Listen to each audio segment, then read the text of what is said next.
Salud amigos, tripulantes de nuestra querida, contaminada y única nave espacial. La misma que, desde la última vez que nos vimos por estos medios, ha dado vueltas sobre su eje imaginario y, por supuesto, sigue generando acontecimientos en pleno desarrollo. Y los del Medio Oriente abren otra vez nuestra pauta. ¿Por qué? Bueno, porque una vez más, las fuerzas represivas del Estado de Israel arremeten duramente y trágicamente contra aquellos que protestan por sus derechos civiles. De manera que la pauta de Reuters, la gran agencia informativa internacional, se lanza hoy con sus temas fundamentales ahí y veamos los acontecimientos en pleno desarrollo, donde quiera que se encuentren de ese lado del receptor. El ambiente, como pueden ver, violento. Quema de cauchos, protestas.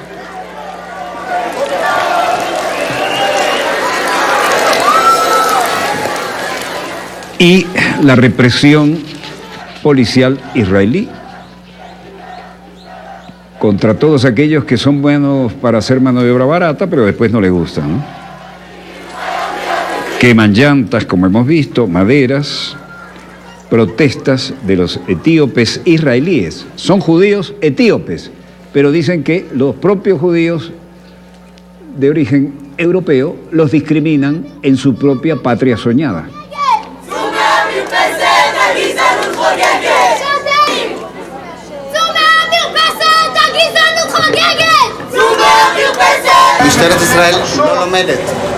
La policía israelí no aprende.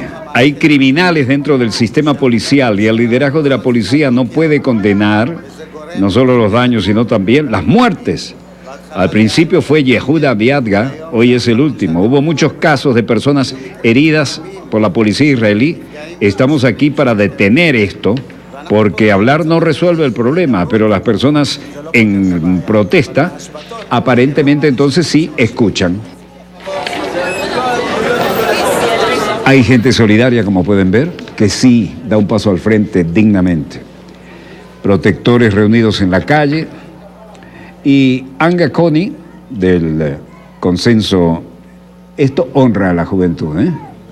Los blancos, rubios, que sí saben que están groseramente atacando a los judíos que no son como ellos. Podemos decir que nadie nos ve, nadie investiga otros temas en profundidad, siempre barren este tema debajo de la alfombra. No entendemos nada, la alerta es solo una tontería. No queremos que estas cosas continúen, no queremos que las cosas estén debajo de la alfombra. Queremos que se trate esto desde las raíces. Queremos una vida libre y honesta. Si no hay una vida honesta, no habrá calma tampoco en este país.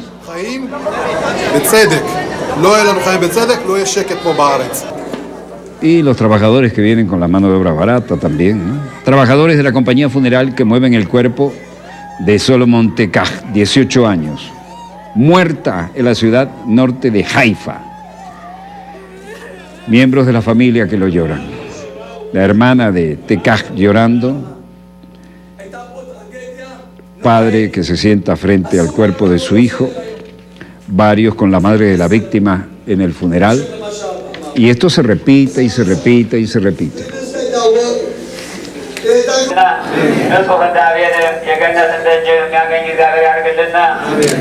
Y ojo, estos que protestan son israelíes de origen etíope y sus simpatizantes, que organizaron la protesta en las principales intersecciones y carreteras en todo el país, 2 de julio, después que un miembro de su comunidad judía migrante fue asesinado a mansalva por la policía. Alrededor de 20.000 judíos etíopes que tienen sus raíces en el rey bíblico Salomón y la reina Sheba fueron llevados a Israel en vuelos secretos a mediados de los años 80 y principios de los 90. Pero ahora el sueño no se hizo realidad. Se quejan de que son discriminados en la propia Israel siendo judíos. Bueno, el plan económico liderado por los Estados Unidos podría resolver el conflicto israelí-palestino, dice un experto de Emiratos Árabes Unidos. Creo que la idea presentada por la administración estadounidense es bastante superficial y poco consistente, porque tiene que cambiar todo el enfoque de tratar el conflicto Israel-Palestino, y lo dice un gran experto internacional. Varios de los muros sagrados de Jerusalén, tráfico normal como constante, y también la franja de Gaza, esa pequeña franja donde tienen acorralados contra el mar a los palestinos, objeto de toda clase de discriminaciones, violando toda resolución de las Naciones Unidas, y que, como ven, tiene un empuje, ¿no? Issam Larouzi, experto en asuntos internacionales, dice: la oposición estadounidense está buscando nada del bienestar del resultado final de los palestinos. Lo que están buscando es el juego a Israel. Los argumentos económicos no son suficientes para abordar el problema, y por eso que la mayoría de los países defienden la idea de participar seriamente, porque saben que todo este intento y este parapeto es falso. Larouzi, hablando también a un reportero, y detrás de esto, la Casa Blanca, con grandes compromisos con el lobby pro-israelí, que es uno de los más importantes de los Estados Unidos. Miren el murito, el muro de Berlín que yo crucé durante la Guerra Fría, era un pigmeo al lado de este murito, ¿no? No quieren saber nada de sus hermanos judíos, que son de raza negra y que vienen de otros lados. El plan de paz para el Medio Oriente, opuesto por Estados Unidos, no va a servir si eso no se cumple, ¿no? Entrevista con el primer ministro palestino, y aquí está Mohamed Shtayyeh diciendo: Bahrein fue simplemente un ejercicio terrible. Creo que es un taller económico que se ha divorciado totalmente de la realidad. Parece que los autores de este documento se presentan allí, no vincularon a ninguno de los proyectos que hicieron. Y el primer ministro Mohamed Shtayyeh dice: el debate en Israel hoy, muy desafortunado, es que no entren en razón. Quieren terminar con la ocupación, los que quieren mantener la ocupación. El debate de Israel hoy es entre los que quieren mantener el status quo, violando los derechos humanos de los demás, y los que quieren anexar ciertas partes de Cisjordania. Any reference to occupation, to settlements, to Palestine, to 2 states, to 67 borders, to Jerusalem, and so on and so forth. So this is just... ¿Podemos mantener esta situación? No estoy seguro de eso. Si la policía no tiene gasolina en su auto, no podrá mantener la ley y el orden en las calles, y ahí es donde está el problema. Si podemos mantener la situación de seguridad, algo hasta ahora, todo bajo control, no estoy seguro si mañana podrá ser igual. Bueno, un día después de que el gobierno de Trump concluyera una conferencia internacional para sentar las bases económicas de la paz israelo-palestina, el primer ministro palestino dijo que estaba divorciado de la realidad y que probablemente no revolucionaría hacia nada con solución política. Washington anunció el taller de 2 días en Bahrein como la primera etapa de un proyecto más amplio para resolver el conflicto del Medio Oriente. Aliados de Estados Unidos en el Golfo Pérsico dijeron que la iniciativa económica tenía promesas y se llegaba a un acuerdo político. Pero el primer ministro palestino Mohamed Shtayyeh dijo a Reuters el jueves 27 que la iniciativa realmente no se materializará porque no va a ninguna parte. Bahrein fue simplemente un ejercicio terrible. Es un taller económico que se ha divorciado totalmente de la realidad en el terreno, lo dijo en la oficina de Ramallah, en la Ribera Occidental. El taller Prosperidad para la Paz de Bahrein solicitó un fondo de inversión de $50.000 millones para estimular las economías. Para nada.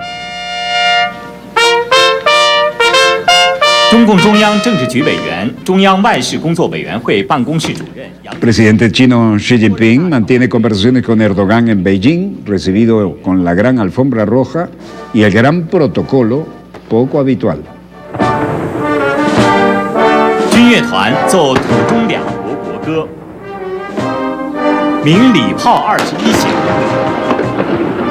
Gran ceremonia de bienvenida en la plaza, alfombras rojas. Ahí está el gran salón del pueblo. Es el salón techado, 5 columnas internas, más grande del mundo. Suena El Oriente es rojo. Después del himno nacional del invitado, el himno de la casa.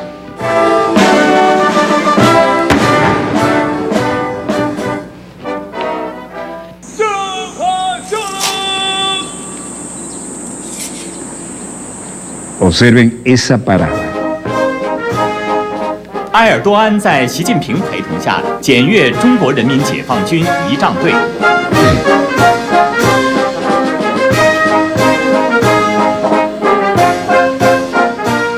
Lo que ven detrás es la gran avenida de la Paz Celestial, una de las avenidas más grandes y anchas del mundo.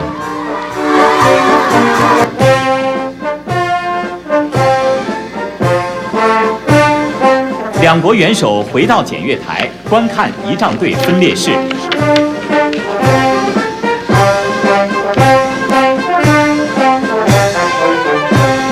欢迎仪式后，习近平主席在。Presidente chino Xi Jinping sostuvo conversaciones con su homólogo turco Recep Tayyip Erdogan en el Gran Palacio del Pueblo en Beijing, prometiendo más esfuerzos para promover lazos bilaterales sólidos y la cooperación estratégica entre ambos países.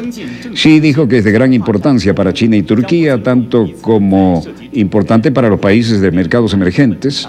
Los dos países deben mejorar la confianza política mutua, fortalecer la comunicación estratégica, apoyarse mutuamente en los temas de sus respectivos intereses centrales y las principales preocupaciones con respecto a la soberanía, la independencia y la integridad territorial, dijo Xi. Por su parte, Erdogan dijo que Turquía mantiene su compromiso de desarrollar relaciones y profundizar la cooperación bilateral con China. Al expresar su firme apoyo a la construcción de la iniciativa del Cinturón y la Ruta, dijo que Turquía está ansiosa por fortalecer la cooperación bilateral con China en áreas que incluyen comercio, inversiones, finanzas, energía, fabricación de automóviles y ciudades inteligentes. 今天得到进一步加强，密切的土中关系对地区和平繁荣有重要意义。土耳其致力于发展对话。Lee también agregó que el gobierno ofrecerá un fuerte apoyo a pequeñas y medianas empresas y microempresas, alentar instituciones financieras a proporcionar una mayor oferta de crédito a través de servicios financieros muy inclusivos. El foro de este año es Liderazgo 4.0, triunfar en una nueva era de globalización. Junto con el fundador y presidente del Ejecutivo del Foro Económico Mundial. China se volverá más abierta y transparente y predecible para la inversión extranjera, dice el primer ministro.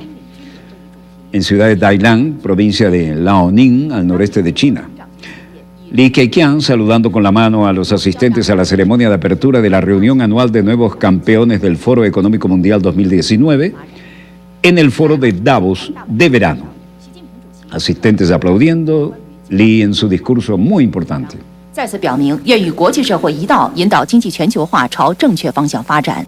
我们应坚持经济全球化大方向，促进贸易和投资自由化便利化，实现互利共赢、平衡普惠发展。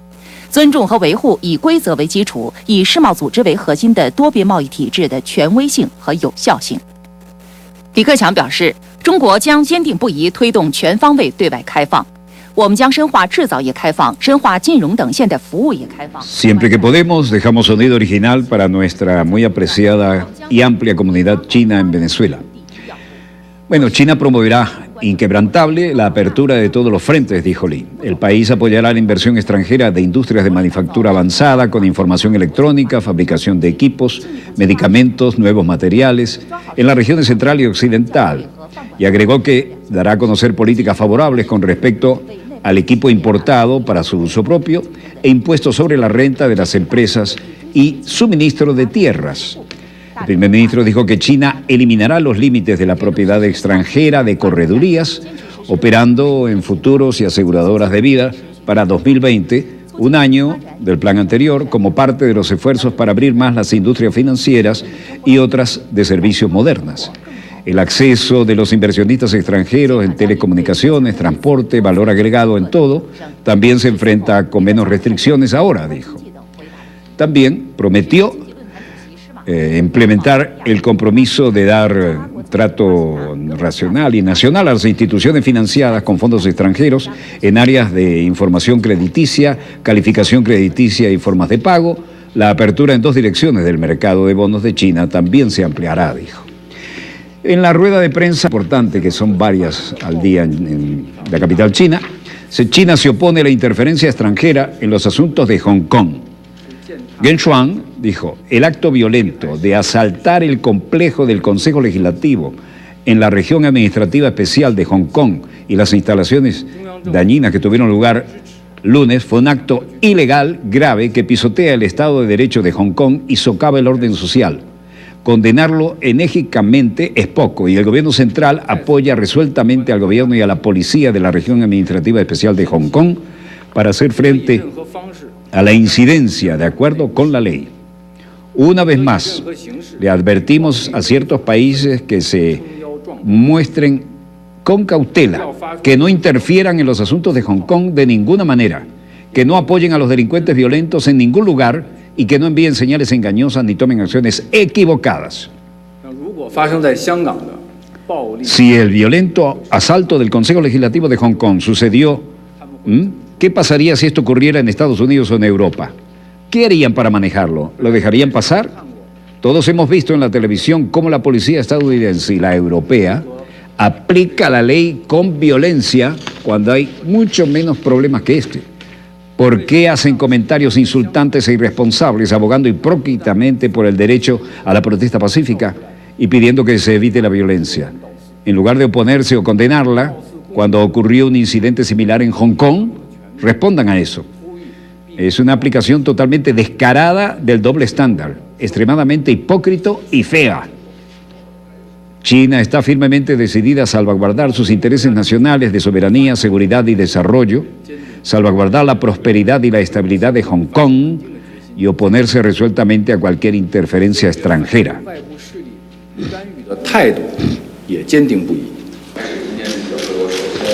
Bueno, la rueda de prensa. Bueno, acá tenemos el asesinato del elefante del desierto, desata un alboroto en Namibia. Video de Omdayete en Namibia.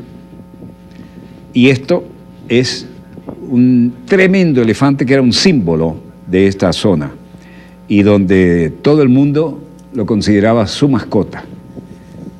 Y de pronto alguien asesinó al elefante del desierto y esto desata una reacción justificada más allá de lo nacional en Namibia. Estas son imágenes de archivo. ¿Qué pasó aquí? ¿Acaso ese molestaba a alguien? ¿Acaso tenía alguien necesidad de los cuernos de marfil que ya no estaban ni completos? Esto es realmente una muestra de barbarie, ¿no? Y también hay que pensar en esto, porque esto es parte de nuestra querida, contaminada y única nave espacial.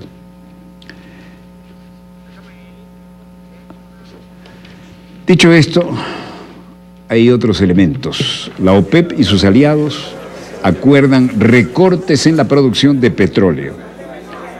Esto es Viena, Austria, la sede del organismo. Ministro de Petróleo de Rusia, Alexander Novak, dice: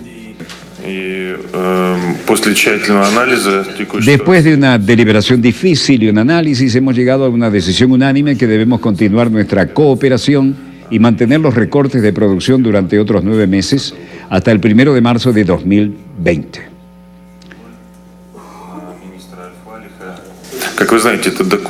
Hemos estado discutiendo este documento desde hace bastante tiempo y puedo decir que estoy muy contento porque hoy vamos llegando a un consenso sobre estos temas y lo hemos firmado. No es solo un documento histórico que consolida nuestra cooperación a largo plazo, sino que también nos brinda una base muy sólida para el análisis futuro en conjunto del mercado y la plataforma para tomar decisiones necesarias a fin de estabilizar el mercado y los precios del petróleo cuando sea necesario.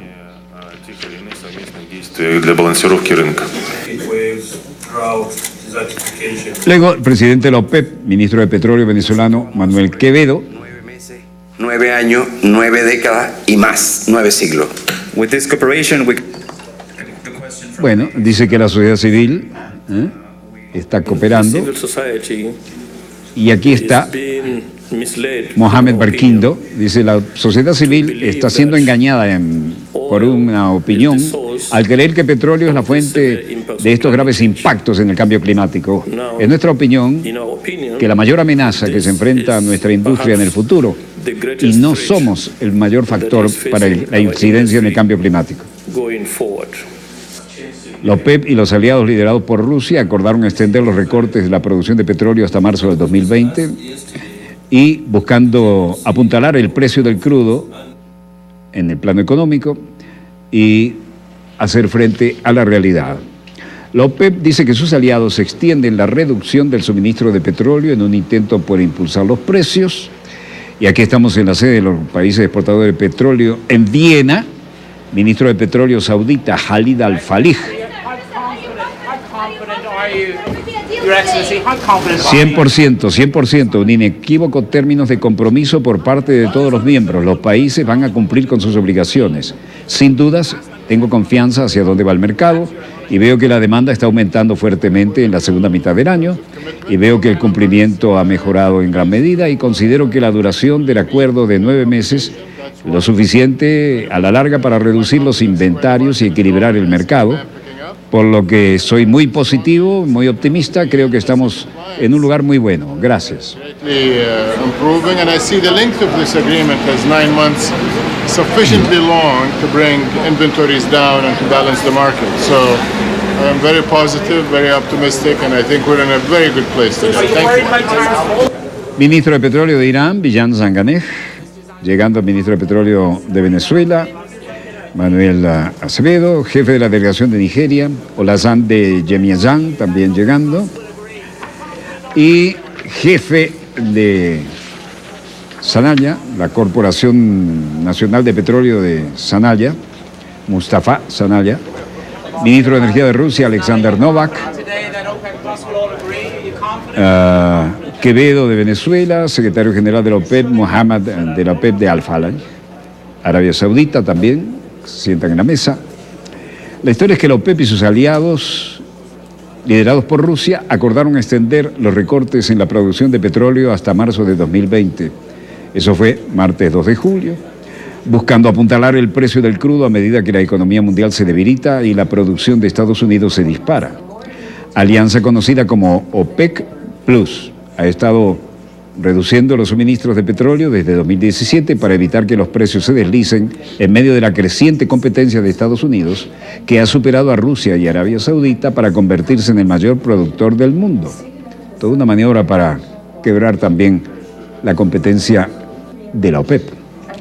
El crudo Brent de referencia ha subido más de un 25% en lo que va del año, luego que Washington aplicó sus sanciones a los miembros de la OPEP. Venezuela e Irán, fue muy selectivo esto, causando que las exportaciones de petróleo disminuyeran. El ministro saudita de Energía, Khalid Al-Falih, quien el martes le preguntó a los reporteros qué tan seguro estaba de obtener la extensión de 9 meses.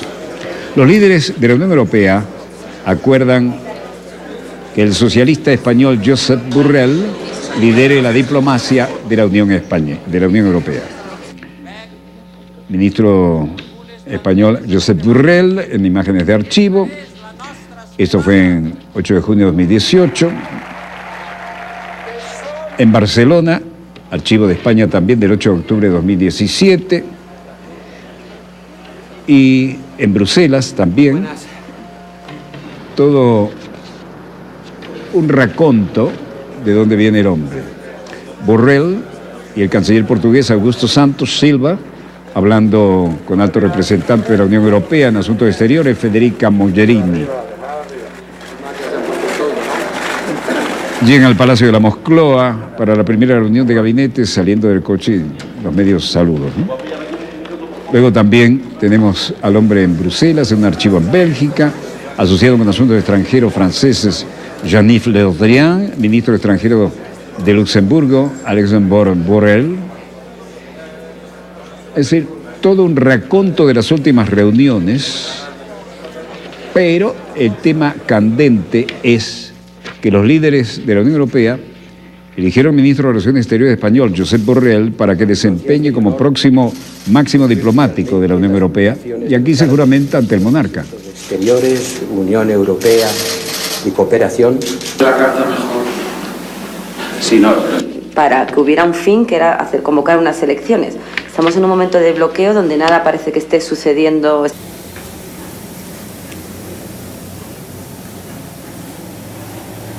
Casi obligada, y es hablar de Venezuela, que se ha convertido en una preocupación casi. Perfecto.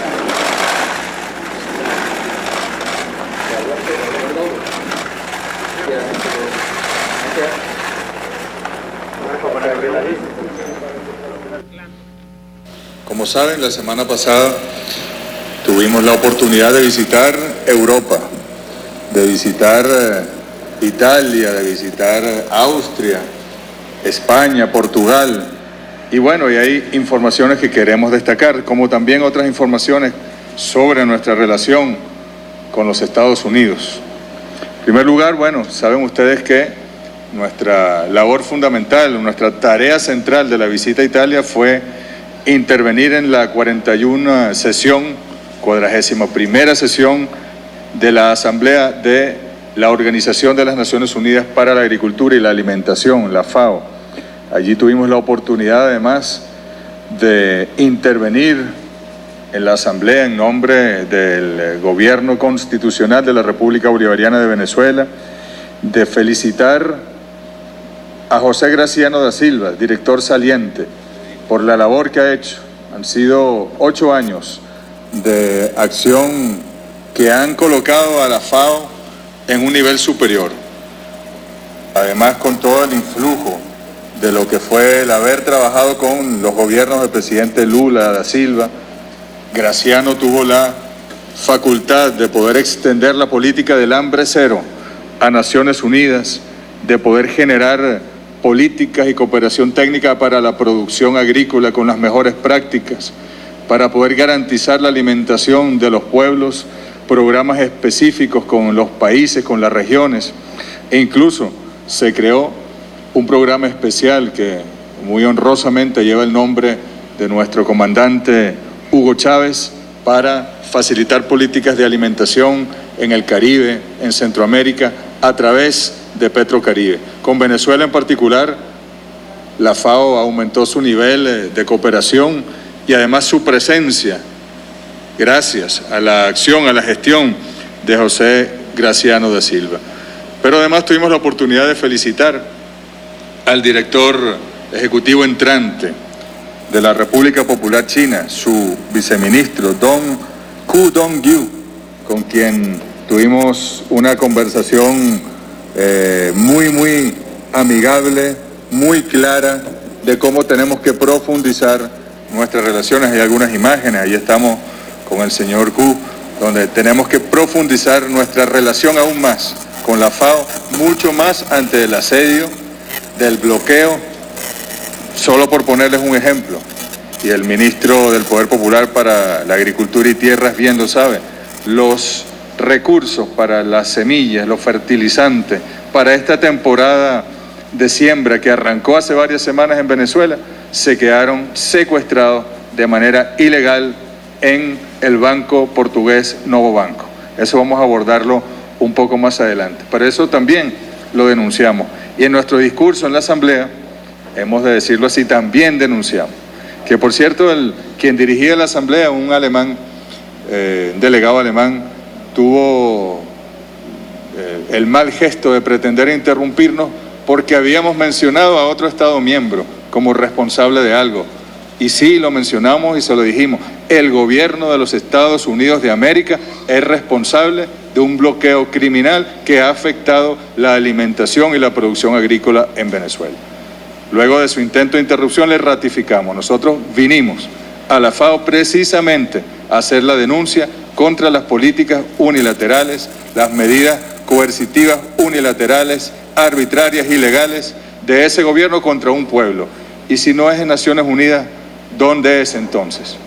De hecho, allí aprovechamos para solicitarle a Naciones Unidas en su conjunto, al secretario general Antonio Guterres, a la Asamblea General y su presidente, pero también incluso al Consejo de Seguridad y todas las agencias y órganos de Naciones Unidas, que es necesario alzar la voz para defender a los pueblos que son agredidos en una forma de agresión que puede ser el preámbulo de una guerra o puede ser parte propia de una guerra, que son estas mal llamadas sanciones que afectan la vida, la tranquilidad, la salud de los pueblos que son agredidos. Tuvimos reuniones también con empresas italianas que han invertido en Venezuela para retomar los proyectos, para conciliar compromisos, para buscar fórmulas para la resolución de algunos nudos críticos. Nos reunimos con el doctor Pino Arlaqui, que es asesor de nuestro país. La semana pasada apareció en Gaceta Oficial, asesor del canciller en este caso, para la defensa en el mundo de Venezuela, una persona con mucha trayectoria, un gran luchador contra la mafia, lo interno de Italia. Lograron limpiar pues la política italiana del componente vicioso de las mafias, pero también un hombre conocedor del derecho que va a ayudar a Venezuela en este proceso. En el Vaticano, luego también nos reunimos con el secretario para las relaciones con los estados del Vaticano, el equivalente al canciller pues, del Vaticano, Monseñor Paul Richard Gallagher.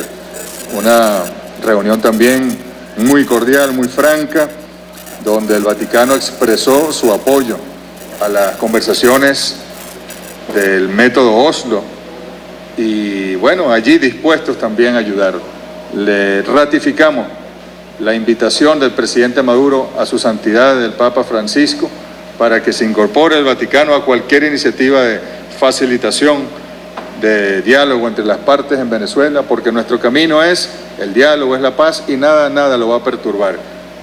Y han visto ustedes cómo el presidente Maduro se ha mantenido firme por la vía del diálogo y en este caso por la vía del diálogo con el mecanismo de Oslo, a pesar de los golpes de Estado, a pesar de las agresiones, a pesar de la agresión internacional de los Estados Unidos, a pesar de todas estas tentativas descubiertas de conspiraciones, de asesinatos con francotiradores contra dirigentes políticos de Venezuela, golpes de Estado en proceso. Mientras hablamos nosotros, el presidente Maduro se ha mantenido firme en su intención de seguir procurando el diálogo.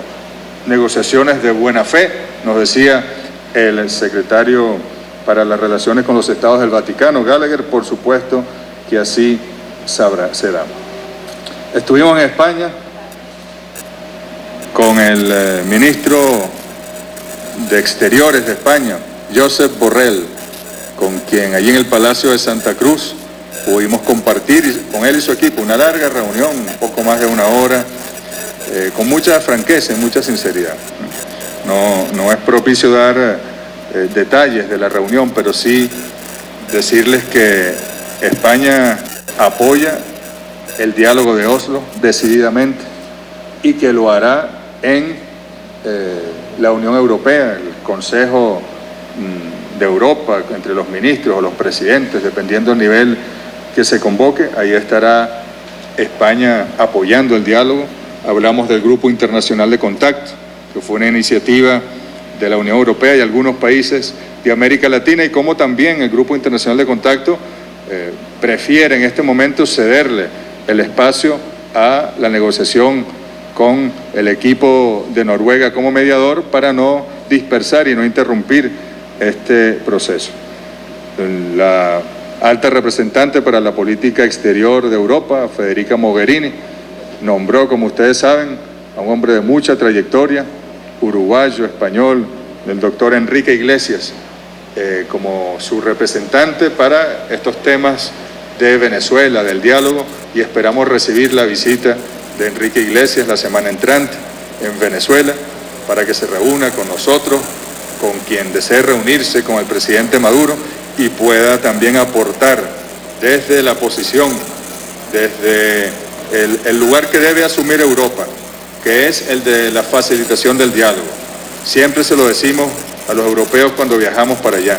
Nunca nosotros creímos que Europa pudiese ponerse en algunos temas tan delicados como la paz de Venezuela a la cola o a la retaguardia de los Estados Unidos y seguir esa política, como dicen en España, el seguidismo de esas políticas de sanciones, de medidas restrictivas, de pronunciarse en momentos inoportunos para dañar el diálogo, como ha ocurrido en el pasado.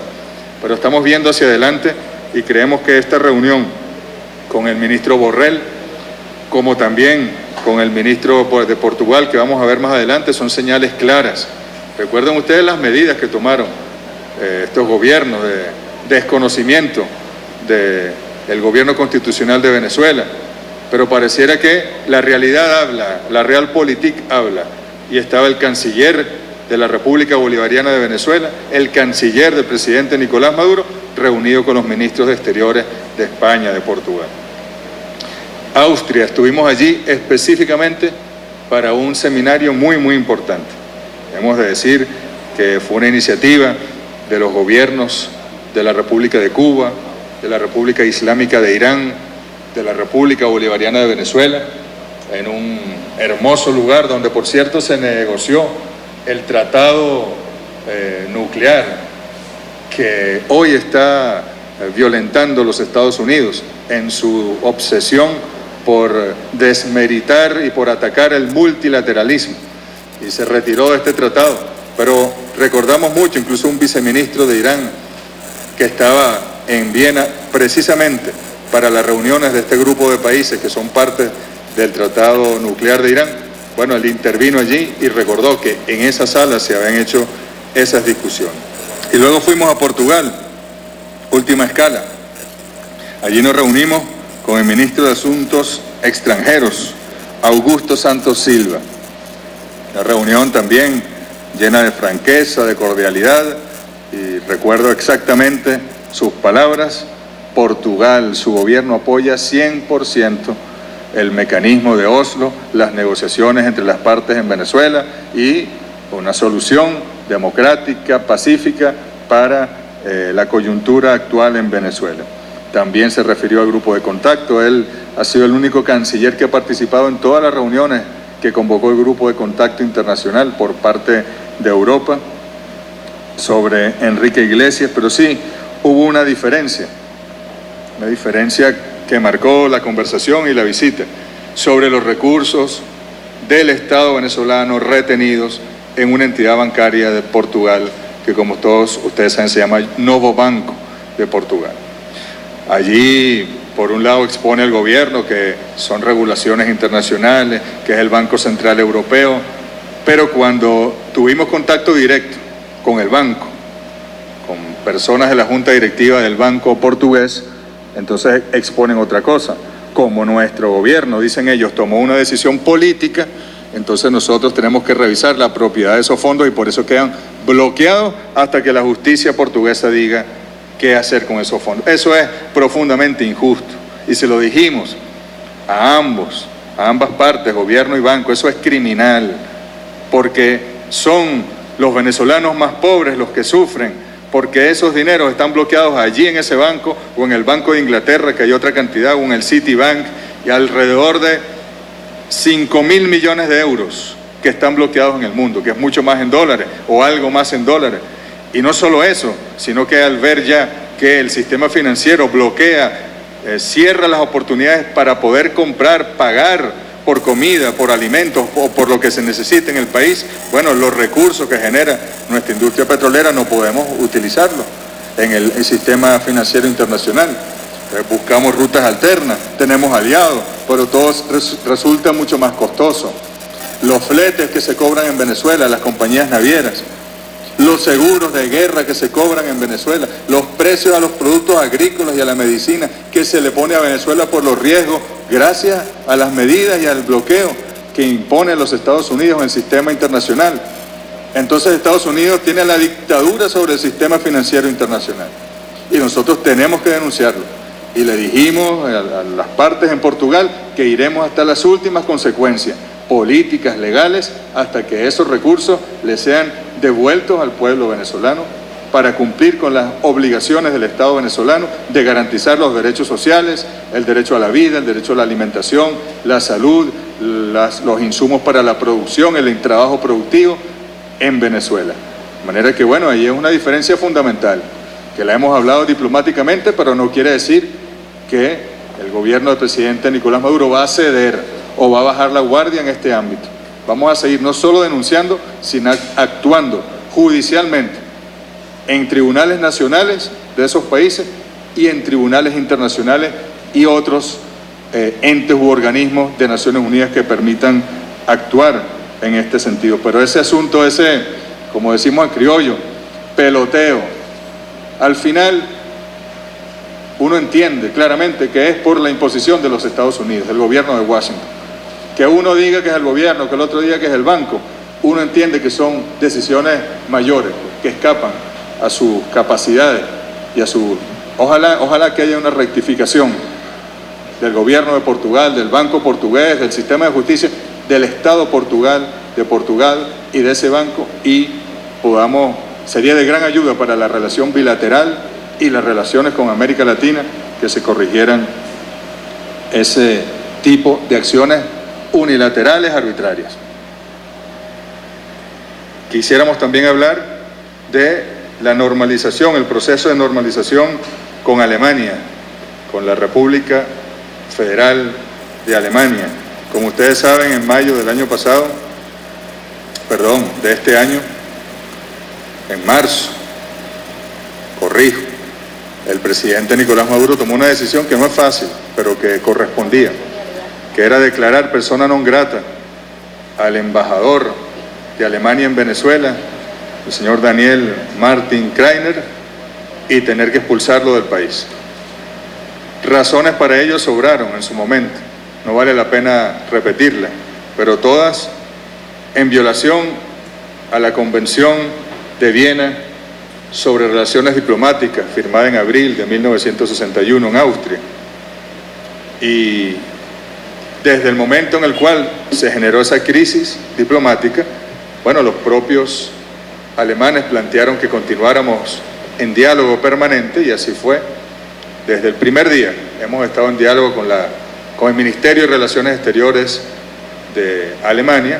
Ha habido reuniones, nuestro viceministro Iván Gil ha viajado a Berlín, hemos tenido también conversaciones con la representación diplomática aquí en Venezuela, en los foros internacionales también, para construir una fórmula para normalizar la relación.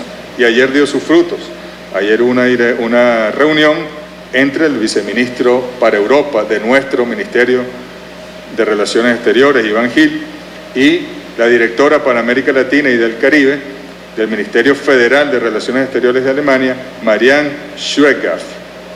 Se acordó entonces, como uno de los pasos, que regrese, que retorne, se elimina el contenido del comunicado que lo declaró persona non grata al embajador Kreiner, y lo esperamos de vuelta en Venezuela, pero con mucho respeto por las instituciones venezolanas, respeto por el gobierno de Venezuela, y construyamos en común.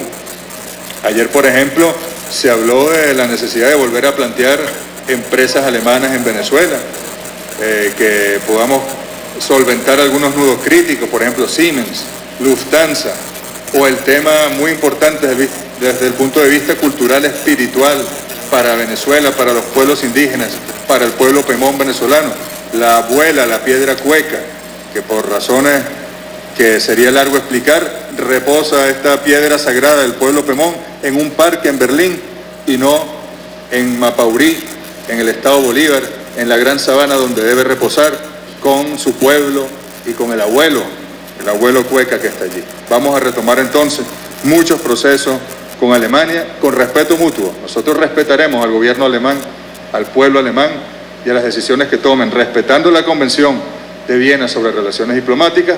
Esperamos el mismo respeto hacia las autoridades venezolanas. Y por último, quería dar una información. Como ustedes saben, ante la ruptura de relaciones diplomáticas anunciada el 23 de enero por parte del presidente Nicolás Maduro, y además muy oportuna y muy justa, ya que Estados Unidos, como ustedes saben, ha agredido a Venezuela de todas las maneras posibles, política, económica, en el terreno, financiando conspiraciones, etc. En ese momento, el presidente Nicolás Maduro toma la decisión, e incluso la flexibilidad del presidente es tan grande, yo así lo reconozco, que continuó aquí presente el personal diplomático estadounidense y el nuestro en Washington, buscando una alternativa distinta a la relación del nivel diplomático de embajadas, de la relación diplomática convencional, con una oficina de intereses que nos representara tanto a nosotros en Washington como a ellos aquí en Cali. Y se dieron negociaciones y no se avanzó, porque Estados Unidos no tuvo el interés de avanzar, toda una complicación jurídica que allí surgió. Luego ocurrieron los hechos que ustedes conocen en nuestras sedes, nuestros locales diplomáticos en Estados Unidos, específicamente en Washington, en Nueva York, la toma ilegal por parte de la policía de Washington y de otros cuerpos de seguridad que estaban allí incluso armados, porque nosotros invitamos a un colectivo que se organizó para defender la embajada de Venezuela en los Estados Unidos. Los invitamos a permanecer resguardando nuestras instalaciones. Muy bien, sin embargo nosotros seguimos buscando opciones diplomáticas. Hay una figura en esta convención, la Convención de Viena, insisto, sobre relaciones diplomáticas, en su artículo 45. En caso, dice el artículo 45, en caso de ruptura de las relaciones diplomáticas entre dos estados o si se pone término a una misión de modo definitivo o temporal, que es el caso entre Venezuela y Estados Unidos, el estado receptor estará obligado a respetar y a proteger, aún en caso de conflicto armado, los locales de la misión, así como sus bienes y sus archivos. Esto lo incumplió Estados Unidos definitivamente y a la luz, y fue testigo el mundo entero en tiempo real y en vivo y en directo.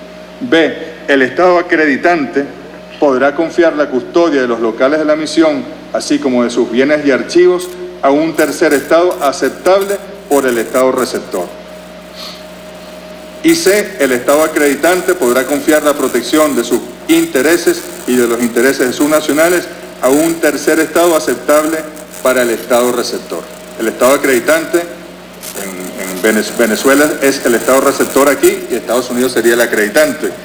Caso inverso en Estados Unidos, Venezuela sería el acreditante y Estados Unidos el receptor.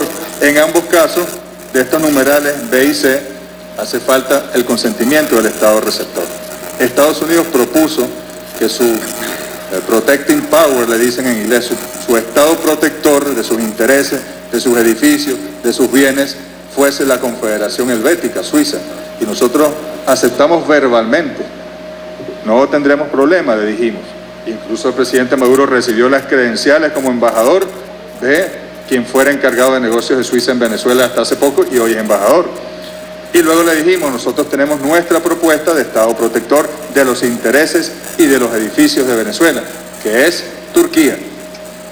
Comenzamos a trabajar, Estados Unidos tenía su acuerdo con Suiza, faltaba la aprobación del Estado receptor formal, no teníamos problema y se lo habíamos indicado.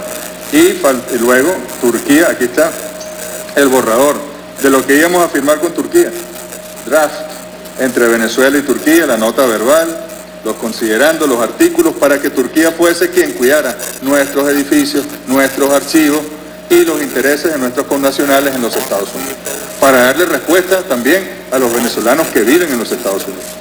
Bueno, la respuesta del gobierno de Estados Unidos fue: no aceptamos, no por Turquía, sino porque no aceptamos tener un acuerdo de protección que contemple los archivos, los bienes, los edificios de Venezuela, porque esos bienes y esos edificios no son del gobierno de Maduro y su complicación jurídica.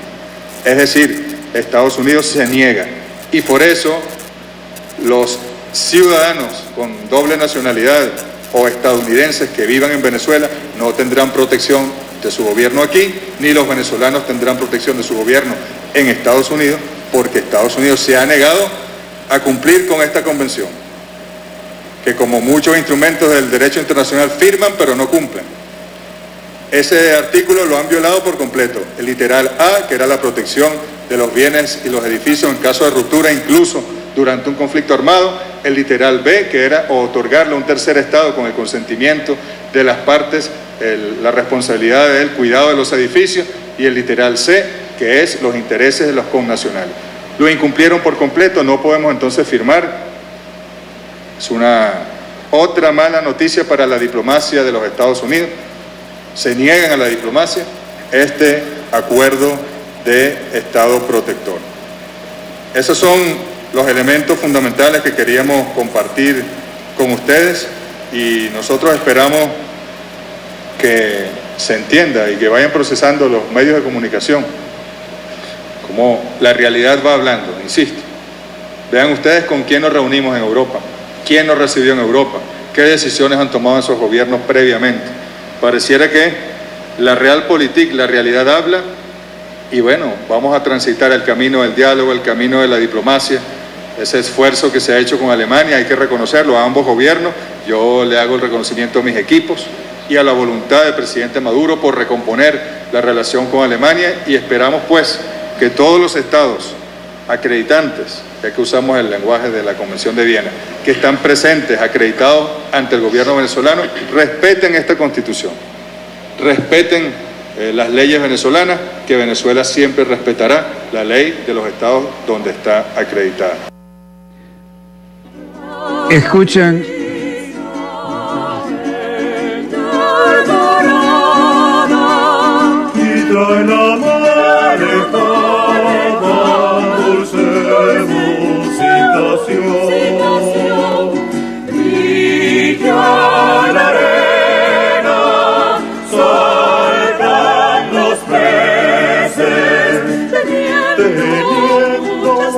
muchas veces la playa por misión.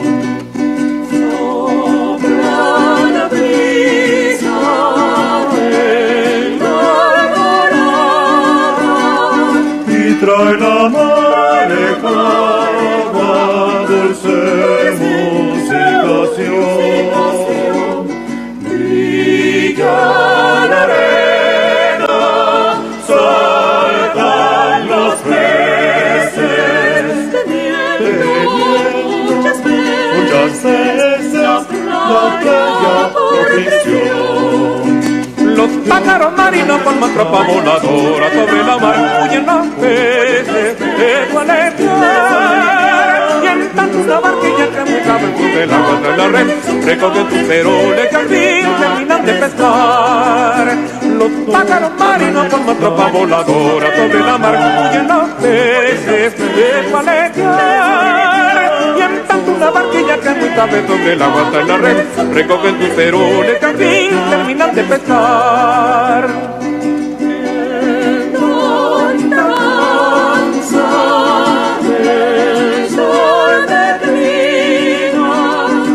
Límpido fulmina un tenue resplandor.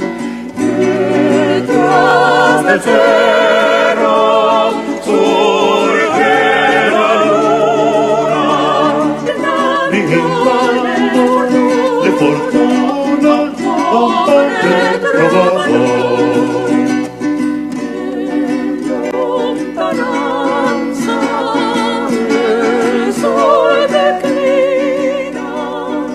Género vals venezolano, Playa Grande, de los autores Tano y Cheche Acosta, interpretado bellamente por el Quinteto Contrapunto, de quien fue integrante su director y arreglista Rafael Suárez, fallecido tempranamente. El Quinteto Contrapunto, en nuestro concepto, reúne altas dotes y cualidades culturales y musicales para ser propuesto por nuestras autoridades ante la UNESCO como Patrimonio Intangible y Cultural de la Humanidad, ya que reúne hermosas manifestaciones culturales, musicales, líricas y letras tradicionales de 3 continentes. Cantando tus amores de la tabla del mar. El padre que tiene una lirela de niña, de aquel lugar frenan tus fuerzas, digno triunfar. Y aspirando al aroma de la reina de las flores de allí, cantando tus amores de la tabla del mar. Bueno, y hasta aquí nuestro dossier de hoy. Donde quiera que se encuentren de ese lado del receptor, ha sido un enorme placer, y eso no es ningún eufemismo, poder producir esto y además recordar a nuestro embajador sin fronteras, que nos ha representado en cualquiera, con dignidad, cualquiera de los lugares donde ha visitado en nuestra querida, contaminada y única nave espacial. Desde el estudio 3 de Venezolana de Televisión finaliza aquí el programa Dossier, decano en todo el hemisferio occidental de la información internacional vía satélite. Les habló Walter Martínez, su productor y conductor. Disponga usted de las cámaras, señor director.